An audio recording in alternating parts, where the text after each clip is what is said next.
A report by Tax Research UK has indicated the cost to the UK of tax evaded, avoided and unpaid is up to £122 billion per year, a figure which is growing every year.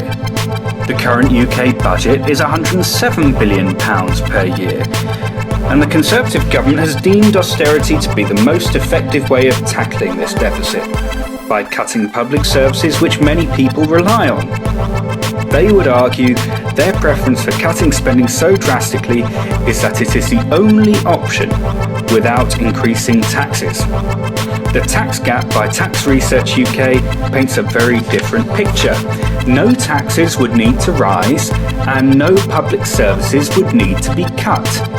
All that would be required is the correct payment of taxes currently in place. Broken down, the figures look like this.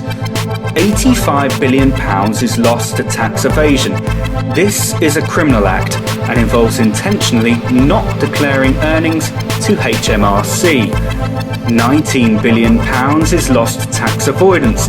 This is not an illegal act, though morally it's said to be questionable. All earnings are declared, but declared in such a way as to minimise tax liability.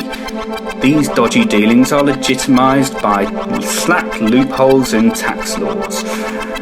£18 billion is lost to tax not paid. This is fully declared tax, but is left unpaid either in error or intentionally. HMRC are aware of the amount owed and can chase and enforce payment where possible. To put the magnitude of the £122 billion in perspective, let's see what you could buy with that amount. You could buy 200 brand new state-of-the-art hospitals, 6,100 new schools, and you could employ 4,880,000 nurses or teachers on £25,000 a year. So, if at least some of this money could be recovered, we would all be vastly better off. Only Osborne and Cameron can answer that question, though again, it would appear they do not have the appetite for going after the real scroungers and freeloaders, preferring instead to target those who are defenceless and weak. £122 billion. Who would have thought it? That much money just disappearing overnight. Well, every year anyway. And it seems that we just allow it to happen, or rather our politicians do. Maybe we should stop our politicians getting away with it, so our politicians will stop tax avoiders and tax evaders and people who don't pay their tax getting away with it too.